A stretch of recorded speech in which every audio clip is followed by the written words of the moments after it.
มาเก็บเครื่องเมื่อทั้งเฮือนไม่เท่าไปเลยพี่น้องพอดีเพิ่นเมื่อนอนพุ่นนี่เครื่องกันมันสิเป็นสาน้ำเป็นอย่างละของเอื้อแหลมเนี่ยเตอ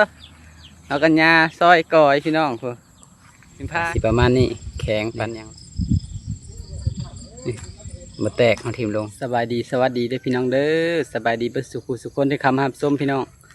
เมื่อนี้เบาเก่งก็ยังอยู่ทางเฮือนในตู้คำเป็นไรพี่น้องเลยพอดีหากันมาได้ทั้งตูบเพื่อแหละแปลง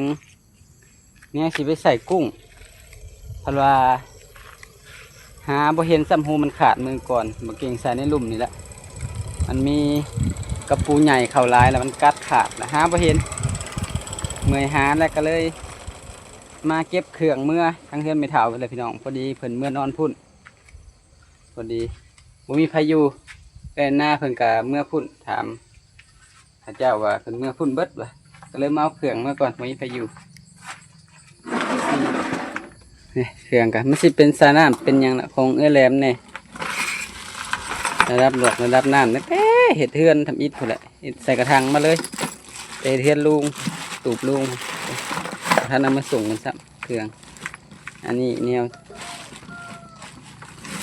มาแต่เฮือนพุ่นแหละผ้านี่ก็สิเอามือ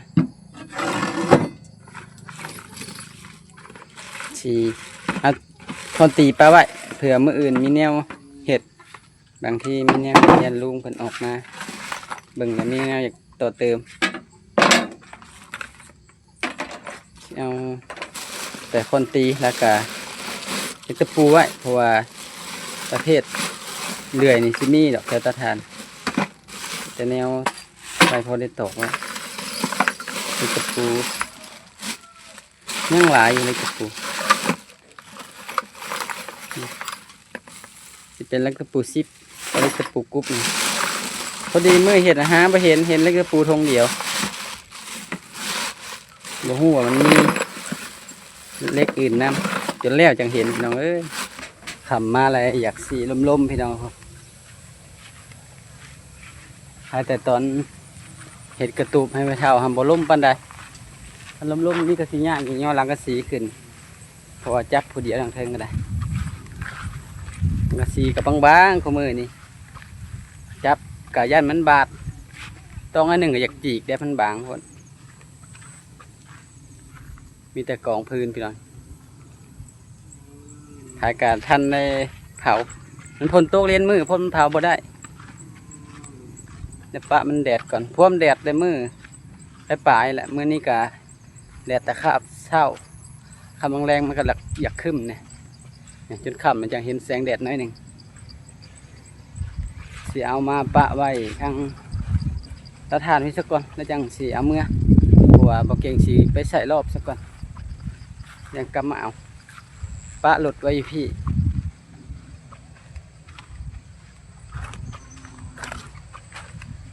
เตาไฟฟ้าคนกุ้มอยู่มีจุดเตาใกล้สุดละยังบ่หลายปันใดป้อลมแทบบันรอบก็ได้ลงมาเบิ่งหูมื้อนั้นเห็นหูบักใหญ่ยันหูตาแหยันยังเข่าแล้วมันลุกออกมาหาจนเหนื่อยแล้วก็หาบ่เห็นจักอยู่ทางใดฟองมันสองด่างแต่บ่ฮู้ว่าด่างใด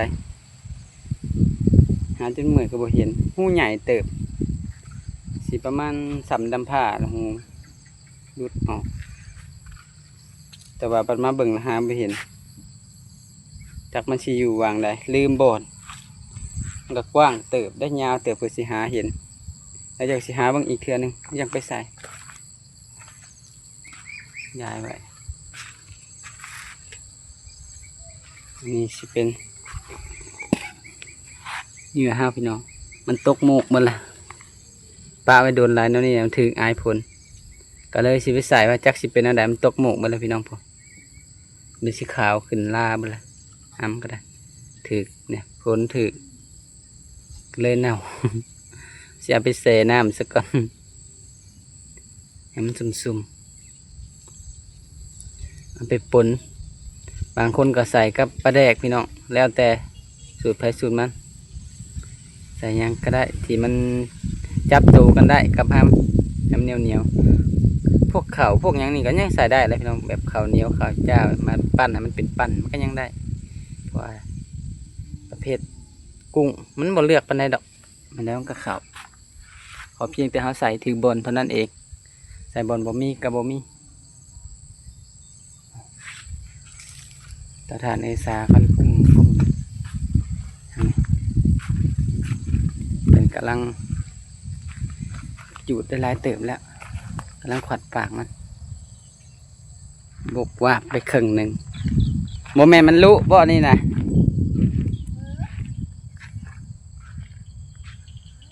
เป็นหูกองปงอยู่นี่โอ้คนพากันซอยก่อยทางนั้น คือเป็นหูอีกข้างหนึ่งมันไฟแห้งข้างหนึ่งมาอยู่ข้างนี่เบิดบาทนี่สบายดีเด้อไอ้สาทางกันยาป้าเต้อเอากันยาซอยก่อยพี่น้องพูเป็นพายืนเบิ่งบ่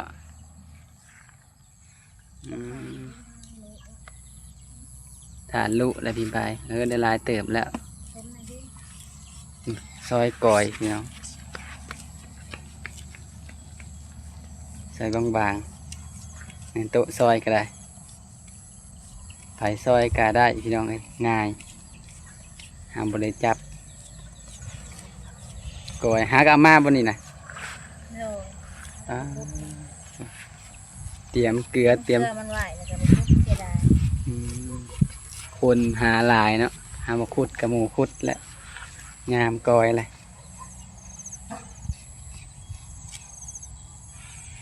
เห็ดใบกินใบขายใบกินมีจะไหนห่อข้าวนี่โอ้ยยังใส่ห่อข้าวอะไรกินเนี่ยได้ขายได้ส่งห่อข้าวเป็นซื้อใส่ห่อข้าว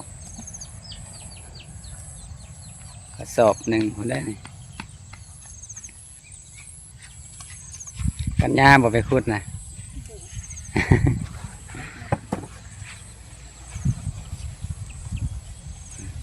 นั่งกระถางคนซอยก้อย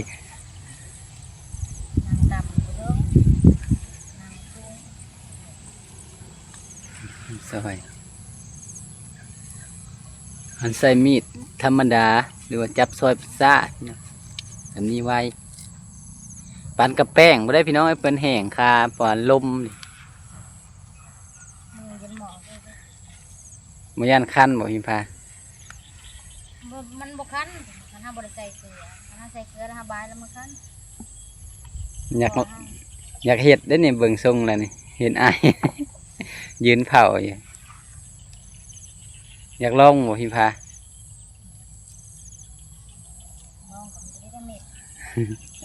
เป็นหมูเป็นผู้ยืนก้อยหายอ้ายก้อยนี่พี่น้องเป็นปลาหน้าบนเห็ดแล้วไปพุดมาเห็ดเป็นกระปุกพุดได้ไหมเห็นไผ่ช่วงนี้เขาไปหาน้ำไม้ก็ถือก้อยออกมานำปุรกตาไปก็ได้ยามก้อยยามขุดก้อยยามนี่ถ้าไปถึงดงคนมาทันหากับหัวใหญ่คนขุดขุปีกะหัวใหญ่เป็นได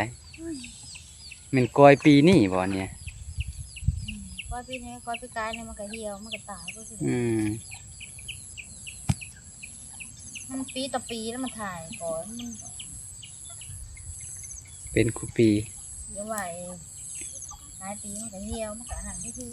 ซีดเขาคิดว่ามันแบบเป็นแบบใหญ่เลยแบบนั้นเลยได้จนแก่บ่แม่นถ่ายว่ามันใหญ่แล้วมันก็ซีดมันเกินเลยมันมีผู้ใดคุมไปต่อมันก็ซีดแบบมันเท่าอย่างนี้แบบมันป่ายกคิดว่าเห็นหัวใหญ่ๆเขาจะคุณคือว่ามันหลายปีแล้วมันป่าปีนี้ครับเรากับเบิร์ดระดูคุดเดือน11 12แล้วมันก็ตายเลยเหี่ยวเนาะเครื่องมันก็ก้อยแบบนี้หัวมันก็ซีดนะเครื่องมันก็ดอกพิมพ์แบบเป็นขึ้นมาใหม่ตรงหยอดขึ้นมาใหม่อีก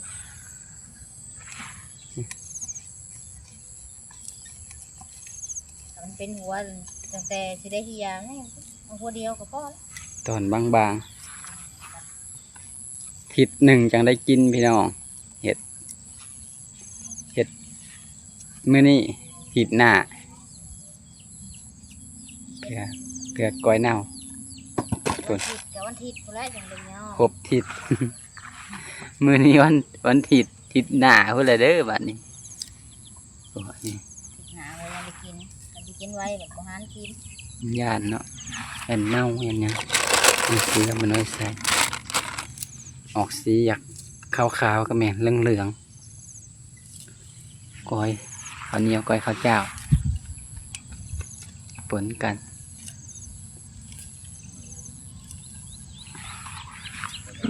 นี่เป็นคน ไก่คือหัวมัน นี่ แต่ว่าคนหาคน คันบ่มีแบบคนนี่ข่ายคือมันนั่นเนาะมันแก้วมันยังธรรมดานะ มันแซง มันแซงนะคือมันแซงนะคือกันเลยได้พี่น้องกับมันแซงแต่ว่ามีขนออกซิเซป้ามันแซงหัวใหญ่สำนีเลยเนาะพุดอยู่เบิดมือแล้วเลย เคยพูดเฉย ม่วนได้ถือหัวใหญ่ถือแซ่บมันจริง ๆจังเกลือมันยังเป็นเกลืออะไรมันแซงได้ยินดี ๆขายคืออย่านางนี่แหละขายกัน เห็นอยู่อันเขาไปหาคุด แถวนี้บ่มีบ่ซะ มีแต่พูดช่วงหน้าแซงช่วงพูดทางบ้านหัวแบบนี้ แบบเป็นดอนเนาะมักอยู่เป็นดอน เป็นดงเป็นดินดาบมันหมักอยู่ แม่น ดินดาบดินตก แม่นดีแบบนั้นแหละ เดี๋ยวเขาขุดมาขาย แซ่บแต่ว่าคุดหายเนี่ยบ่จักว่ามันอยู่คือจักอยู่แบบใดอันนี้ยังว่าเห็นอยู่ตลอดเนาะอยู่ในป่าหน่อไม้ไปเขาก็เห็นมีแต่ห้อยคุดส่วนนี้เขาไปหาหน่อไม้ก็ได้ เกลือหน่อยเกลือใหญ่มีเบิดเกลือขุดขุดอยู่ได้เลยกับเบิดได้แบบก่อน คุดตลอดมันหลายอีหลี ไปมาไปกับขุดไปมาไปกับเป็นสอบต้องสอบเมื่อ นี่เห็นเขาเจ้ามาคุดกับครูปีแถวมันเห็นเต็มเบิดมีเบิดเครือน้อมแอมหมื้นี้ เป็นมหานามา เป็นดงหน่อไม้ไหลก็ดงกอยเป็นป่า ก็มีแถวนี้เนี่ยมันลงไปทางอื่นกับบ่มีมันลงไปทางอื่น เป็นบ่อนมัน ข่าวไปทางโรงเรียนกับบ่มี อืมไม่เห็นอยู่เข้าไปกับบ่เห็นเลยไปหาเฮ็ดกับบ่เห็น ที่นั่นนะไปหาเห็ดไปหาหอนกับ บ่เห็นเนาะมีแต่ในนี่ บ่เห็นทานตากับห้าบริแถวมันมีน่ะไปนะคลองแล้วเกลือทานแล้ว เป็นเครือแบบออกเครือน้ำในจากหัวลักขัญญาผู้น้องกัญญาซอยหลายเติบเลยได้ สิแล้วอยู่บ่บ่ได้ตะเว้น เพื่อคำนี่แล้วอยู่บ่กัญญา ตกดินซะแล้ว ข่าวเห็ดให้มันแล้วมื้อนี้พี่น้องความมือนะมันอยากเมียนยากอยากซ้ มันจะด่างหัวมันด่างเสือกินบอกผู้สาวคนนั้น ำเป็นเนื้ออ่อนๆนะตากถึกลมถึงอย่างแล้วมันด่างโอ้ทางเทิงตาเวนไก่สิตกดินเลยทางนี้น้ำกระหากระบกฝนตกลิ้นหลายเริ่มบกลงละแต่กี้เต็มเบิดแถวนี้บรรยากาศยามแรงพี่น้องปลากระบอนอยู่มาขวางแหวใส่เบ็ดก็บอกกินขวางแหก็บ่ได้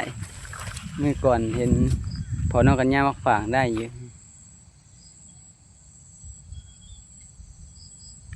เป็นบ่อนลุบน้อยหนึงระหว่างเดินปลาสิมาก้อนอยู่นี่มันบืนมาขำมาเลยพี่น้องสีลมๆเป็นป่ากอยไปได้พี่น้องนี่ป่าน่ะไม่ไรเอาป่ากอยแม่นไปเลยหักขึ้นไปในเทิงนี่สิเห็นมีเฮือนเพิ่นหลังหนึ่งเป็นป่าเฮือนเพิ่นป่ากอยเบิดมีแต่แถบเดียวนี่แหละนี่พอดีมันอยู่หวังป่ากอยเนี่ยสาป่ากอยอ้อมแต่ขึ้นไปบางอื่นบ่มีไปทางเฮือนแหลมผมก็บ่เห็นมีแต่ในนี่ป่ากอยน้ำไม่ไหลนี่อ้อมแอมนี่มีแนวมีเสื้ออยู่แถวนี้เข้าไปแล้วมีแต่บอลเป็นคุดทางบ่เบิดจักเถื่อเห็นไปเข้าไปก็คือได้อยู่แต่หัวมันก็สิบ่ใหญ่ปานใดคนขุดดุหลายเป็ดน้ำบ่ทันคนต้องหลายมันก็เพื่อพื้นโตปีหน้าก็ได้หัวบ่ใหญ่ปานใดสิฮอดห่อข้าวอะไรพี่น้อง ให้กระเทียมใส่ไว้ห่อข้าวเห็ดไว้ไปกินเนี่ยมันห่อข้าวเห็ดไปน้ำส่วงนี้ใครกะอยากกินพี่น้องเคยกินเลยเอาไปหาน้ำไม้กับแบกน้ำพุละกระตาพุละได้บ่ได้ขาดกูมือนี้ก็เห็นกูมือคนมาหาน้ำไม้แล้วก็หากอยเอาไปนะ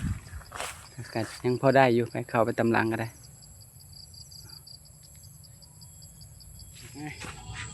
นะขั้นห้ามหมดแซไว้กันพี่น้องมัน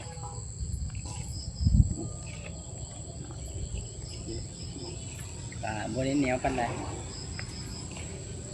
น้ำแล้วกำก็เบียกติดกันไปนะซ้ำตกโง่หมดเลย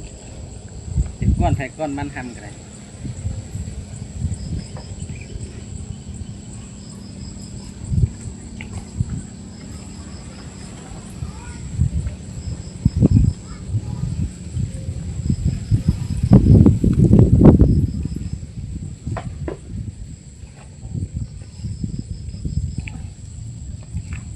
ขั้นมันซุ่มมันเข้ากันแล้วปั้นไปใส่หลังลาประมาณ5 ปั้นแหละปั้นลาประมาณ3นี่เห็ดรวงมุนปั้นขนาดเน็ตเพื่อถึงน้ำมันจังบ่เปื่อยไว้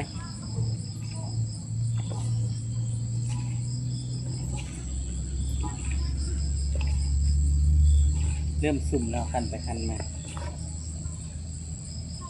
ไปใส่กุ้งมาทอดพี่น้อยทอดใส่แป้งทอดกุ้งน้อยๆแล้วทอดกรอบนะพี่น้องแซ่บกับบ่เคยทอดจะเคือดอกแหลมหากันมาอยู่พี่แหละถ้ากันเห็นลองเหมือนกันน้องตีกับพ่อไปกินอยู่พี่น้องใส่มาบาดใดกับเบิดบาดใดบาดนั้นมันแซ่บพี่น้องมาทอดกิน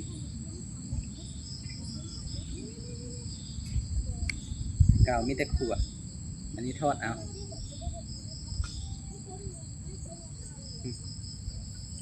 เดี๋ยวสิปั้นให้มันแน่น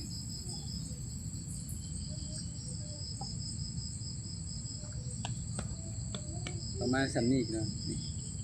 อายุมันบ่แตกเวลามันถึงน้ำมันจังนั้นเปื่อยถ้ามันเปื่อยแต่กุ้งบ่เขารอบตีควันๆนี่ได้พี่น้องปั้น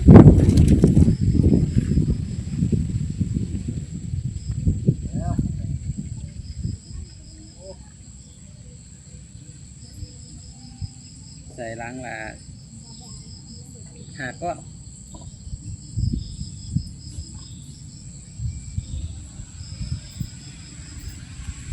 มันมีหูให้ป้อนเขาอย่างที่นั่นแล้วก็ป้อนเขานี้เลย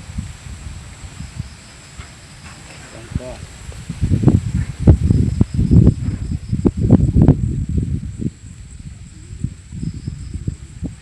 ปั้นไปตามเนื้อแหละมันน้อยเอากับปั้นน้อยเอา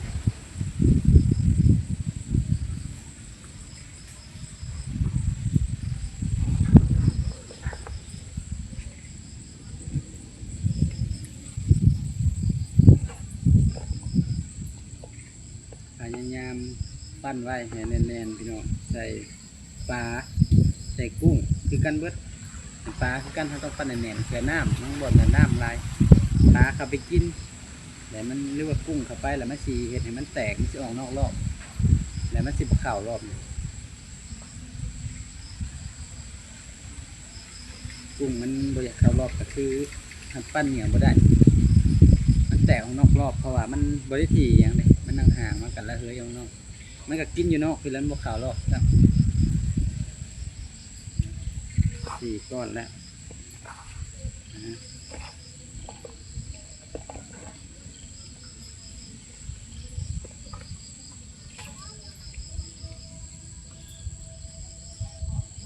วันที่ 5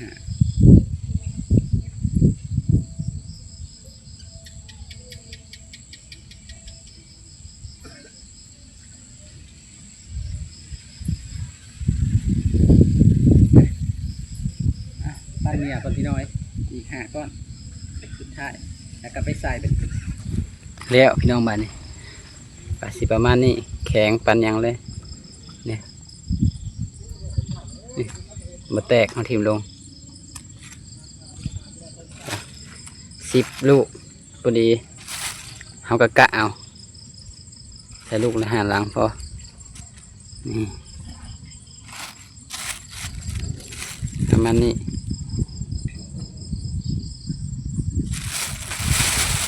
เอาก็ใส่ถุงไปมีเริ่มจังบ่ยากถือขู่ถือหยังไปถือไปก็ยากถือกลับมาพี่น้องมีแต่หอบเอาแต่รอบอะไรไปใส่ไปมีแต่สีไปหาใส่รอบกันพี่น้องบ้านนี้คำเลยเดี๋ยวว่าคลิปนี้บ่เก่งก็จะขอจบคลิปลงเพียงเท่านี้เด้อพี่น้องเด้อไปพอคลิปหน้าพี่น้องโดยสำหรับคลิปนี้ขอกล่าวคำว่าสบายดีเด้อ